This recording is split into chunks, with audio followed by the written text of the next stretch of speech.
Nós iniciamos há 2 semanas uma nova série de mensagens com o título Ano Novo, Vida Nova.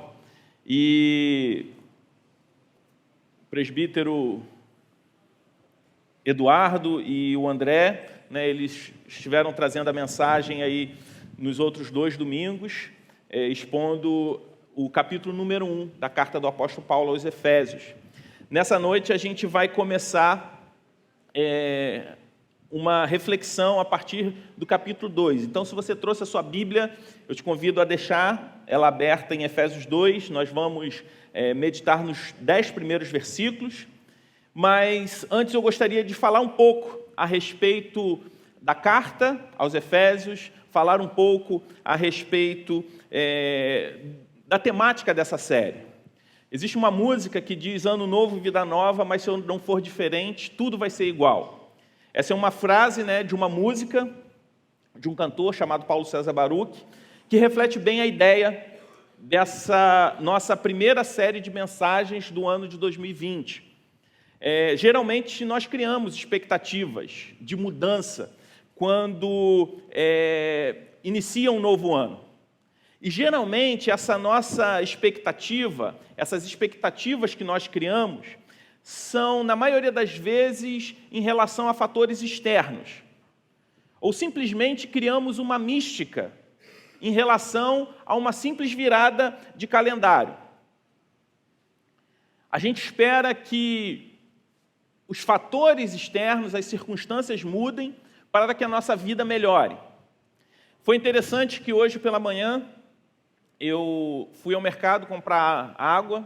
Todos nós, moradores do Rio de Janeiro, estamos passando aí por essa dificuldade. Tive que comprar água para ter água para a gente nessa noite. O João trouxe a garrafa dele, está ali bebendo.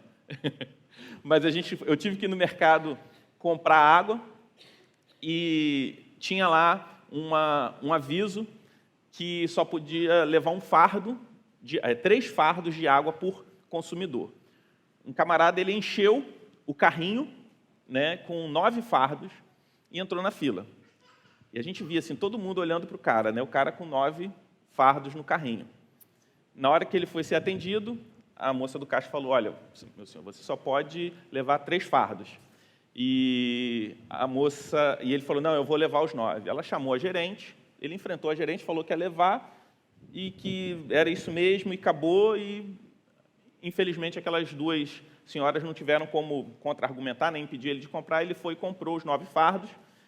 E assim que ele conseguiu comprar, ele começou a reclamar do país. Ele falou que o problema que está acontecendo é porque o país é uma porcaria, que há toda essa situação da água, e começou a reclamar do país, e ele falou que a solução era ele sair do Brasil.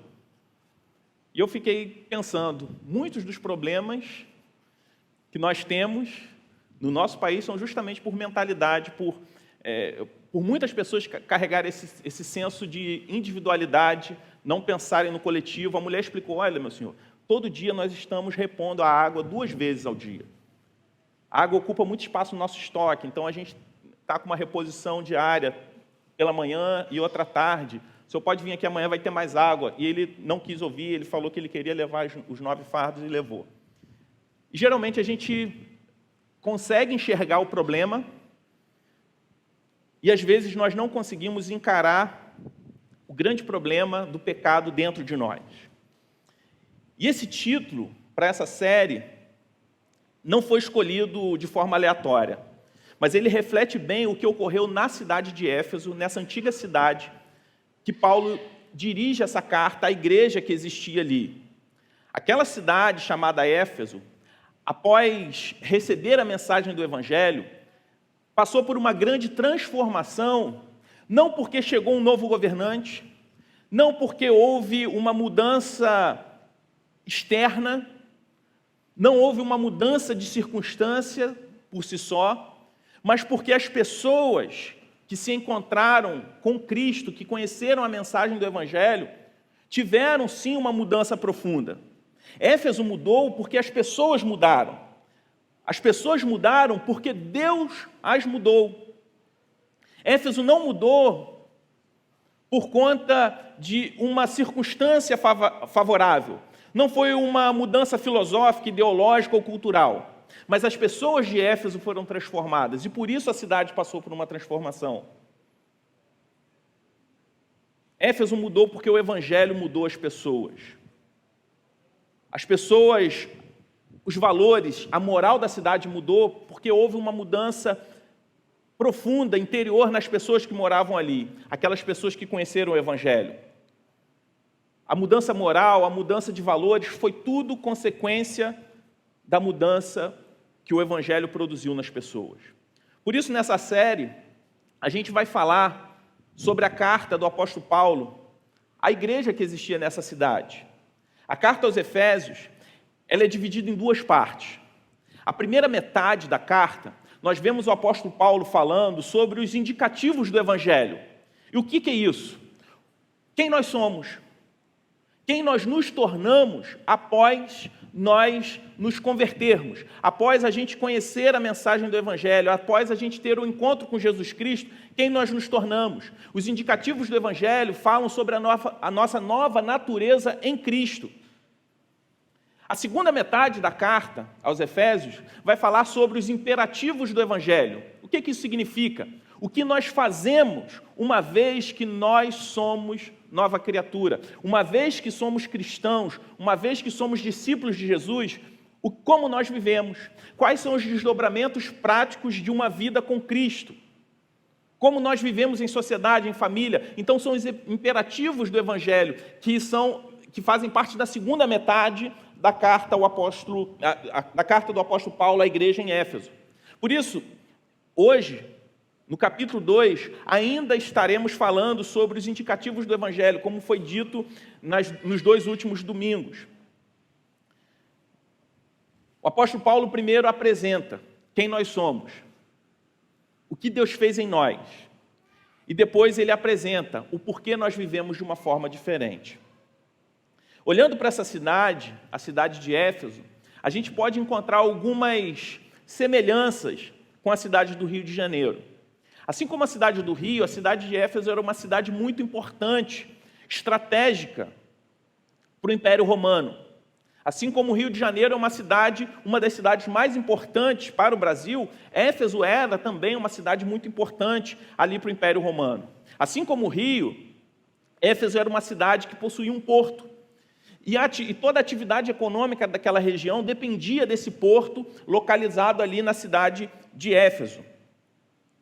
Éfeso também era uma capital cultural, era um centro cultural muito conhecido, assim como o Rio de Janeiro é um dos berços culturais do nosso país. O porto, a questão cultural, tudo isso colocava a cidade de Éfeso em uma posição de destaque na rota comercial. Alguns historiadores vão dizer que as ruínas do primeiro século da cidade de Éfeso mostram construções de pessoas de alto poder aquisitivo. Ela possuía, um anfiteatro para 25 mil pessoas.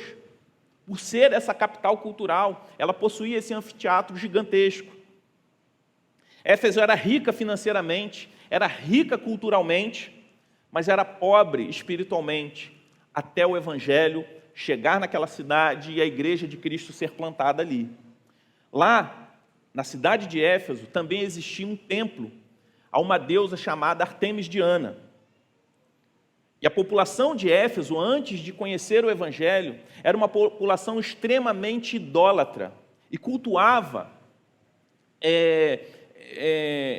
essa deusa, Artemis Diana, em uma cerimônia onde a promiscuidade era predominante nesse ritual. A nossa cidade, a cidade do Rio de Janeiro, não é diferente. Talvez a gente não tenha questões exatamente iguais à cidade de Éfeso, mas nós podemos identificar também a idolatria, a promiscuidade, a distração de toda essa questão econômica da nossa cidade, a demanda do mercado de trabalho, consumindo também muito do nosso tempo, da nossa agenda. E a gente pode ver que, quando a gente olha para o caos do Rio de Janeiro, e às vezes a gente pensa assim, eu acho que não tem solução, a nossa cidade não tem solução. A gente vê na palavra de Deus, uma cidade que, para a sua época, tinha questões que talvez se comparem a questões que nós temos hoje na nossa cidade. E nós vemos como o Evangelho transformou a vida daquelas pessoas e, consequentemente, transformou a vida daquela cidade. Esse templo, inclusive, a deusa Artemis Diana, era considerado uma das 7 maravilhas do mundo antigo. Esse culto, misturado com orgias, influenciava na moral das pessoas daquela cidade. A espiritualidade daquelas pessoas era altamente influenciada a esse contexto religioso. E hoje a gente vai falar sobre uma nova compreensão sobre a nossa própria vida, que foi o que o apóstolo Paulo falou para aquelas pessoas. O apóstolo Paulo confronta aquelas pessoas a respeito de quem elas eram.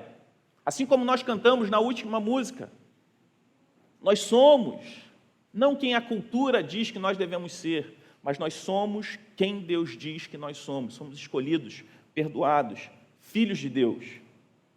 E a verdadeira mudança daquelas pessoas, a verdadeira mudança nas nossas vidas, só existe através do Evangelho.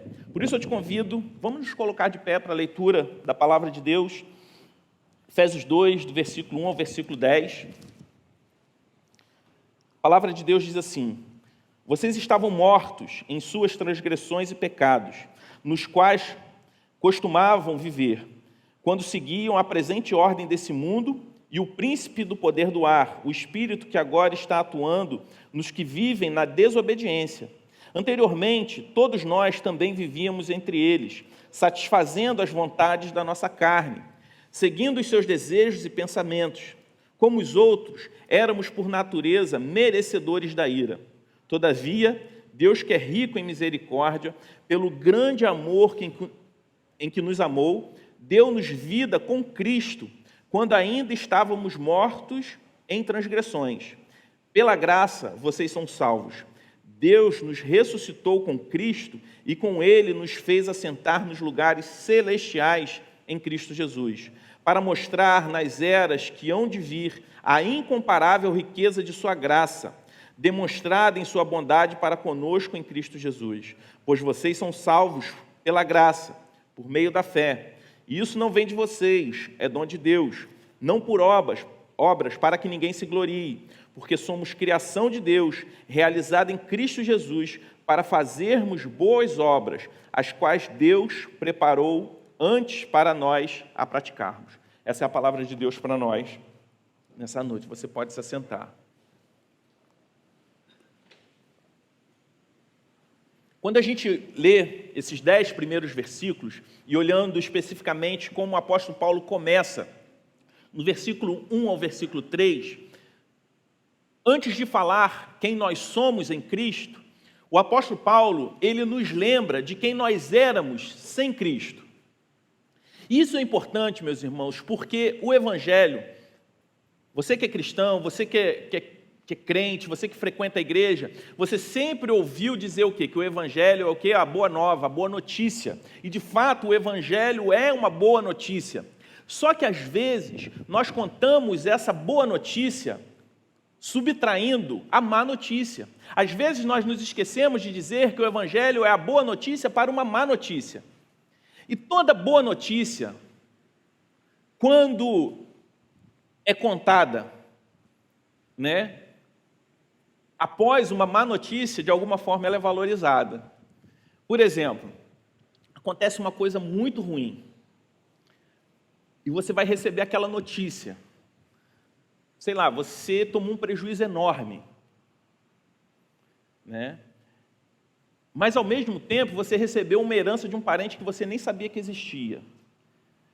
Claro que receber a notícia de uma herança assim, inesperada, sempre vai ser uma boa notícia.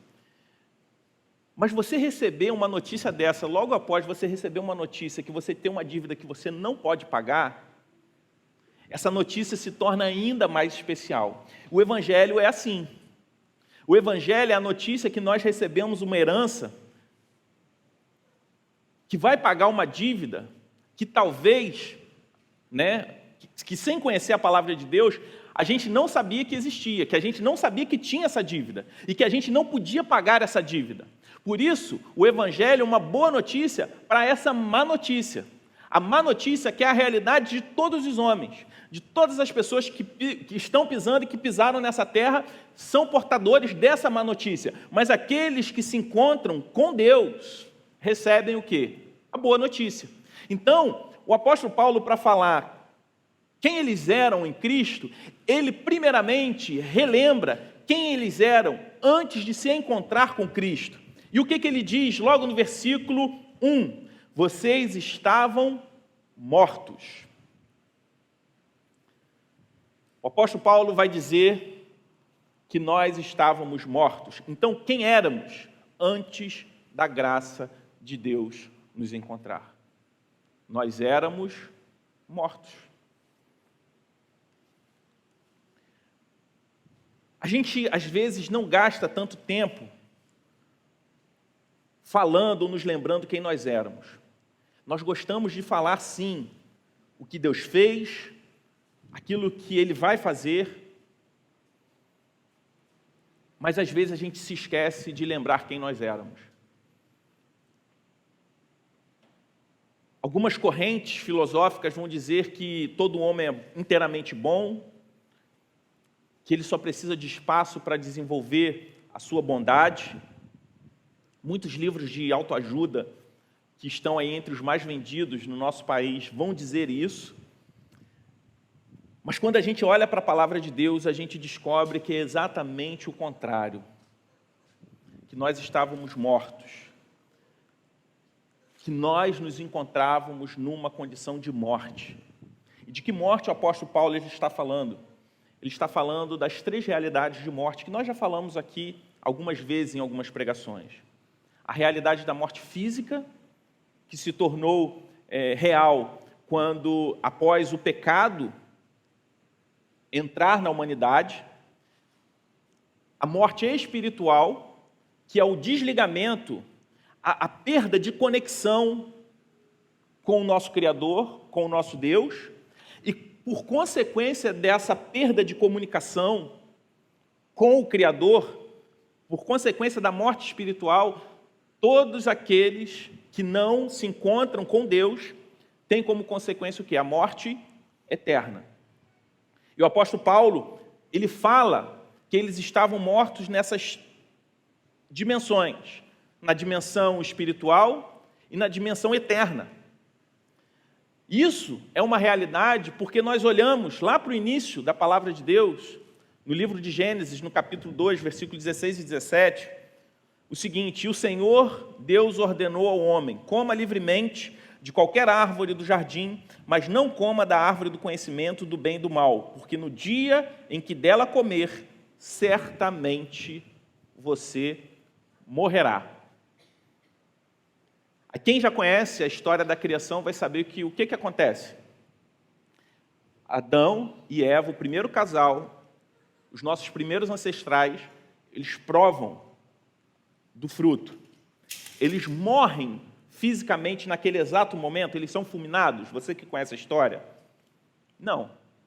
Eles passam a conviver com a realidade da morte física, mas imediatamente eles perdem a comunhão plena que eles tinham com o Criador.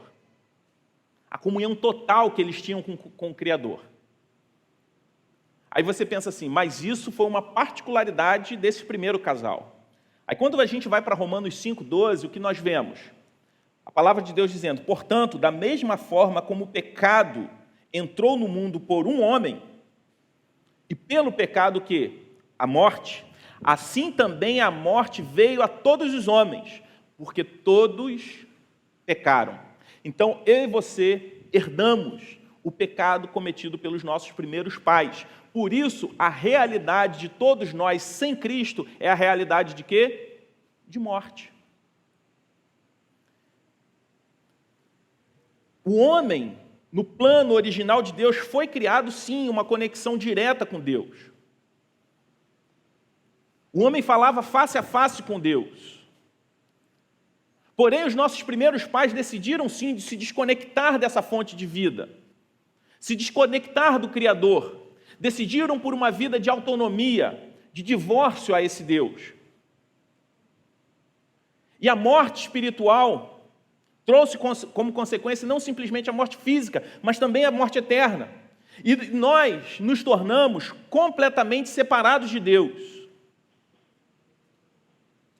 Só que quando nós somos reconectados com Deus através da graça, através de Jesus Cristo, o Senhor, Ele não simplesmente nos salva para a eternidade, mas como também nos sustenta na história até nós chegarmos à eternidade.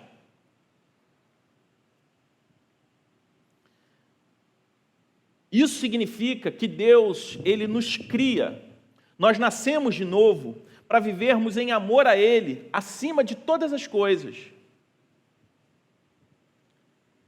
Amarmos a Deus acima de tudo. E amarmos o nosso próximo como a nós mesmos. Esse é o plano de Deus. Essa é a proposta de Deus para aqueles que se encontram com Ele, que são reconectados nele através de Jesus Cristo. Esse foi o plano original. Mas o inimigo, no princípio de tudo, enganou esse primeiro casal, seduziu esse primeiro casal.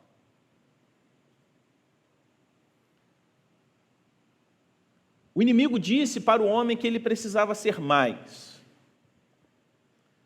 que o homem precisava se amar mais, amar a si mesmo, mais do que a Deus, mais do que a qualquer outra pessoa.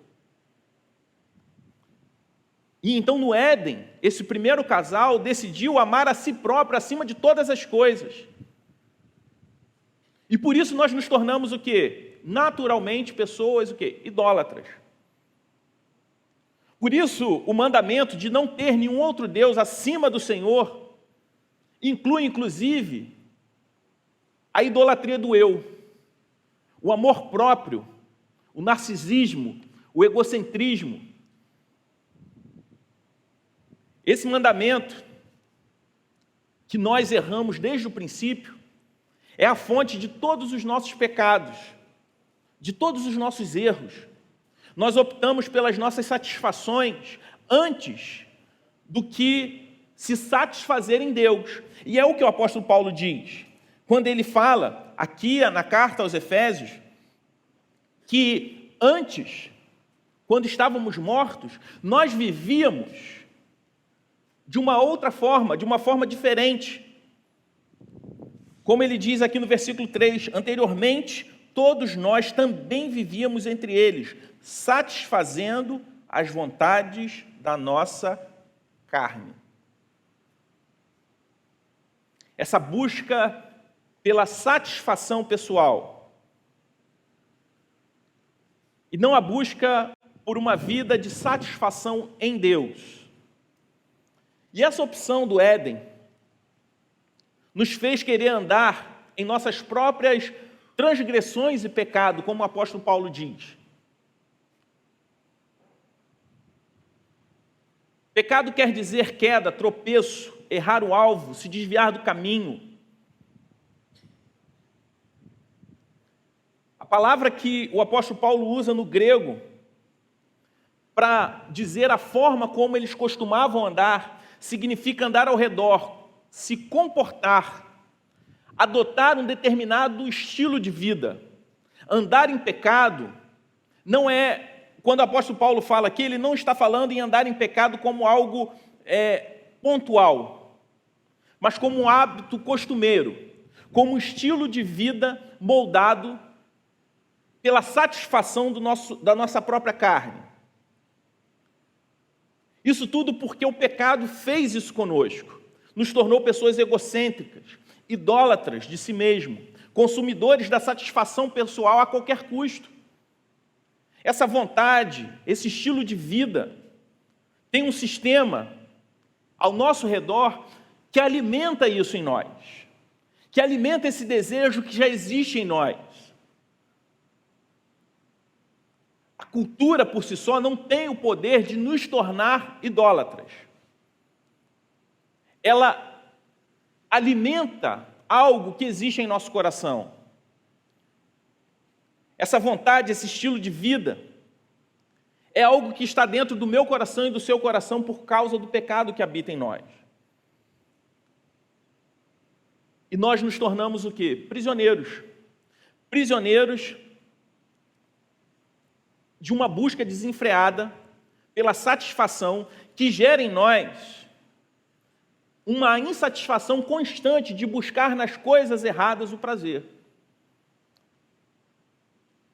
E o lema, o que rege a sociedade dos dias de hoje, é justamente esse estilo de vida de buscar prazer, felicidade em lugares errados e uma felicidade a qualquer custo. Uma felicidade sempre relacionada a dinheiro, poder, fama, sexo. Porém, a cada dia que passa, nós vemos mais e mais pessoas infelizes. A presente ordem desse mundo, meus irmãos, é o sistema de valores sem Cristo que rege o mundo de hoje. Basta a gente ter um olhar crítico para a mídia, para os filmes, para os programas de TV, para a moda.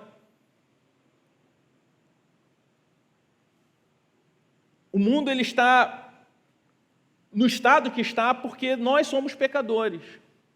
Porque o homem é pecador. E todos nós fomos, por causa do pecado, entregues a essas nossas paixões, aos nossos desejos. E nós vivíamos assim, antes de nos encontrarmos com Cristo. E o apóstolo Paulo vai dizer o que nós merecíamos, pelo fato de vivermos assim.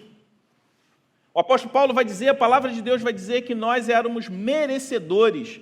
No versículo 3 ele diz, como os outros, éramos por natureza merecedores do quê?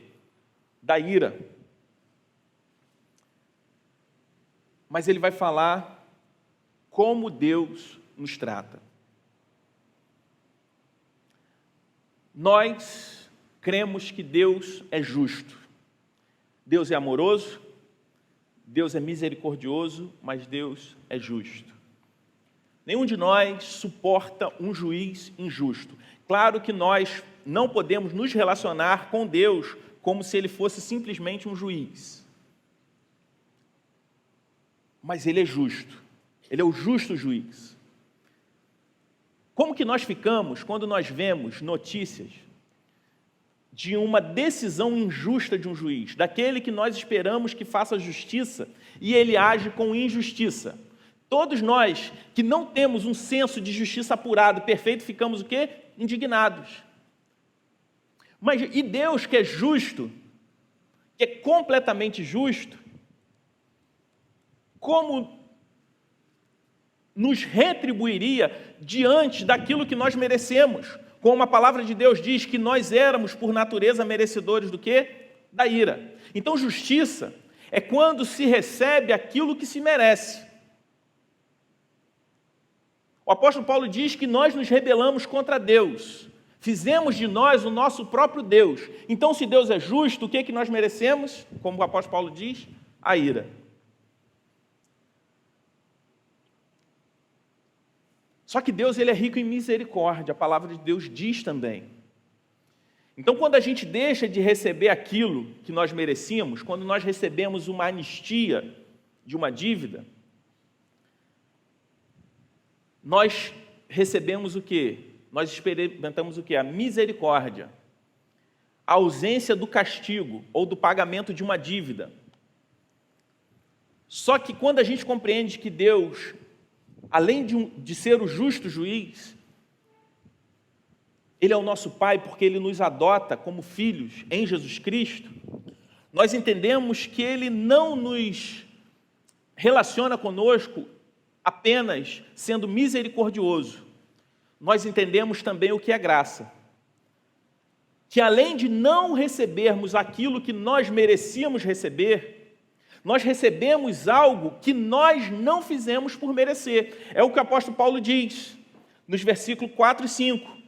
O que acontece conosco? O que acontece com aqueles que recebem a mensagem do Evangelho? No versículo 4 e 5, nós vamos ver o apóstolo Paulo falando que Deus, além de não nos punir, Ele, além de não fazer aquilo que nós merecíamos, Ele também nos deu um presente através da graça. Deus não simplesmente nos livra da pena, mas também nos recompensa. Pela graça eu sou reconectado.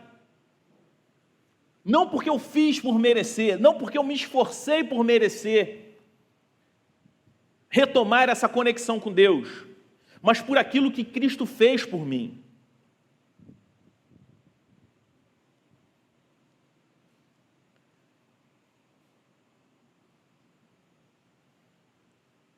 Então, o que nós vemos? Nós éramos pecadores, vivíamos completamente desconectados de Deus, estávamos mortos. O morto é um sujeito que passivo, morto não fala, não anda. Se a nossa condição era de morte, o que o apóstolo Paulo está falando aqui é que nós éramos incapazes de caminharmos em direção a Deus. Essa era a má notícia que ele nos apresenta. A má notícia é que nós estávamos num estado de passividade, de morte, sem condição nenhuma de se chegar até Deus. Então Deus, ele exerce misericórdia e através da sua graça ele envia Jesus. E Jesus, ele abre esse canal de comunicação, essa reconexão entre nós e o nosso Criador, nos livrando da pena que nós merecíamos, como diz no versículo 3, mas, quando olhamos para o verso 4, nós vemos: todavia Deus, que é rico em misericórdia, pelo grande amor que nos amou, deu-nos vida com Cristo, quando ainda estávamos o quê? Mortos. Então nós vemos aqui o apóstolo Paulo falando da iniciativa de Deus em nos buscar, a iniciativa de Deus em nos salvar, a iniciativa de Deus em exercer a sua graça para conosco. E ele diz: pela graça vocês são salvos. Quando a gente olha para esse texto e vemos nas palavras do apóstolo Paulo, ele falar que nós somos salvos pela graça, isso não é mérito nosso, não foi através das nossas obras, isso joga por terra a nossa idolatria do eu, essa espiritualidade baseada naquilo que eu faço. Então isso mostra que por mais justo que eu possa me esforçar em ser, por melhor que eu possa me esforçar em ser, por mais coisas boas que eu tente fazer, por melhor que eu procure ser, por mais que eu procure ser uma pessoa de bem na sociedade, nada disso é suficiente para comprar o favor de Deus por mim, porque o meu estágio, a minha condição diante de Deus, sem Cristo, é de morte. E que as boas obras, que os frutos que eu produzo em Cristo são consequências daquilo que Cristo fez por mim e não meio para que eu me chegue até Deus. Aí o apóstolo Paulo, ele vai falar não simplesmente o que acontece, mas ele vai falar quem nós nos tornamos a partir do fato que Deus nos alcançou. No versículo 10 ele vai dizer: porque somos criação de Deus, realizada em Cristo Jesus, para fazermos as boas obras, as quais Deus preparou antes para nós a praticarmos. Eu queria chamar a sua atenção para uma palavra, a palavra criação. Essa palavra no grego é a palavra poema, da onde surge a palavra poema. O apóstolo Paulo, ele está falando que em Cristo nós somos nova criação, nós somos um poema. Sua vida em Cristo se torna um poema nas mãos de Deus. Todo poema ele é feito de forma o quê? Intencional, pelo poeta. Quando o poeta escreve um poema, ele escreve com uma intenção. Uma música, quando é escrita, o autor ele nunca escreve de forma aleatória, embora na nossa cultura a gente veja cada coisa que não tem como classificar como poema. Mas uma poesia, um poema, ele é escrito pelo poeta de forma intencional. Agora, se você olha para a palavra de Deus e diz que a palavra de Deus nos chama de um poema, e a gente olha para a grandeza desse Deus, isso nos leva a nós refletirmos a respeito da nossa própria vida. Deus como um poeta, aquele que criou o céu e a terra, que criou toda a beleza natural, com tanta perfeição, Ele também nos criou. E em Cristo, Ele faz de nós esse poema. E todo poema tem um propósito. Isso significa que nós nos tornamos nova criatura, nova criação, um poema com um propósito. E esse propósito é a realização das boas obras dele. Somos um poema com um propósito, e não pessoas que são resultados do acaso. Temos uma nova forma de andar, temos uma nova forma de agir. A palavra que ele usa no início, nova forma de andar, ela se repete. Isso significa que existe uma mudança de curso em nós, existe uma mudança de propósito nas nossas vidas. Que Deus nos salva, que Deus nos compra através do precioso sangue de Jesus, para que a gente viva de uma forma diferente da qual a gente vivia. Nós nos tornamos esse poema. O que acontece quando alguém lê um poema? Quando alguém se encontra com uma bela poesia? Imagine você, a poesia escrita pelo maior e mais perfeito, mais criativo autor que pode existir. Por isso a palavra de Deus nos chama de sal e luz. Agora você consegue imaginar o que aconteceu naquela cidade, a partir do momento em que aquelas pessoas se encontraram com a graça de Deus. A partir do momento que aquelas pessoas foram transformadas. E a boa notícia é que a transformação produzida naquelas pessoas da cidade de Éfeso não ficou restrita a algo naquele tempo. É algo que Deus está fazendo ainda hoje. Por isso, a pregação do Evangelho, do verdadeiro Evangelho, pode produzir mudanças enormes na vida, na cultura de toda uma sociedade, assim como aconteceu na cidade de Éfeso. A história diz que as pessoas daquela cidade,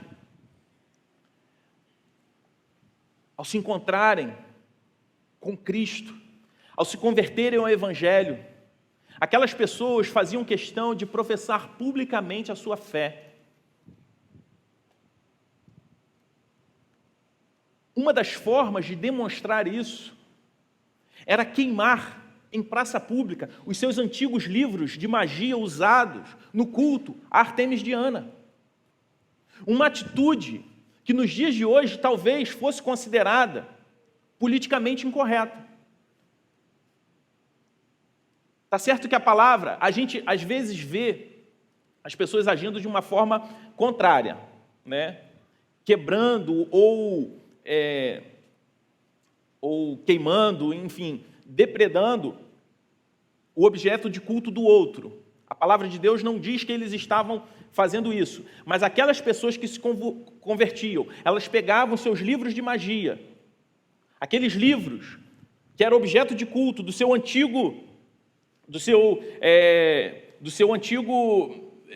sua antiga religião, e elas faziam questão de professar publicamente essa mudança, essa transformação, esse abandono dos seus ídolos.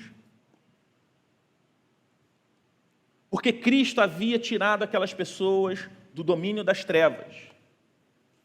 E assim Ele faz conosco. Deus nos tira do domínio das trevas, sopra o Espírito dele em nós, como no Éden, e nos transforma em uma nova criação, em um poema nas mãos dele. E quando isso acontece, não importa mais o que a cultura diz que eu preciso ser, o que eu tenho que fazer com o meu casamento, com a criação dos meus filhos, com a minha sexualidade, a forma como eu tenho que lidar com os meus negócios, a forma como eu tenho que ganhar dinheiro, a forma como eu me relaciono com o outro. O que vai importar para mim é o que Deus diz que eu devo ser em todas essas esferas. Quando nós somos nova criação, um novo poema, nós nos tornamos, nós nos revestimos a mente de todas as atitudes baseadas na vontade de Deus. Agora nós nos tornamos poemas vivos e passamos a andar em torno dos princípios da vontade de Deus. E nós nos reconectamos com a nossa fonte de vida, que nos garante o quê? A paz. E é essa paz que nos sustenta aqui na terra, até a vida eterna com Ele. Ano novo, vida nova, só é possível se andarmos em novidade de vida. Uma nova vida só é possível, um ano novo de verdade só é possível se existir um novo eu. Se eu continuar vivendo da forma como eu vivia antes, independente das circunstâncias, independente da política, independente dos governantes, independente de qualquer coisa ao nosso redor, tudo vai continuar sendo igual. Por isso, antes de criarmos metas, antes de criarmos resoluções para um ano novo, o convite que nós vemos na palavra de Deus é olhar para quem nós éramos e quem nós somos. Olharmos para quem nós éramos e o que Deus fez em nós. Olhar para quem nós éramos e quem nós nos transformamos. E se de fato somos nova criação, isso vai refletir na forma como nós vivemos. Talvez tenham pessoas aqui que tenham vivido a vida inteira imaginando que a partir do seu próprio esforço, a partir daquilo que você faz, a partir do seu próprio braço, você vai ser capaz de alcançar o favor de Deus. Ou talvez projeta todos os problemas, todos os males existentes no mundo simplesmente nas circunstâncias, nas coisas que estão ao seu redor. Mas o que nós vemos aqui nesses 10 versículos é que todos nós éramos pecadores, todos nós estávamos mortos, mas em Cristo nós fomos ressuscitados. Isso é fruto da graça e do amor de Deus por nós, porque Deus se moveu em direção a nós quando nós não éramos capazes de nos movermos em direção a Ele, porque nós estávamos mortos. E porque nós ressuscitamos com Cristo, nós nos tornamos esse novo poema, nós nos tornamos esse novo eu. Vamos orar? Pai querido, nós te louvamos, Senhor Deus, porque a Tua graça nos alcançou, fomos resgatados. Isso é fruto da Sua bondade, do Seu amor por nós.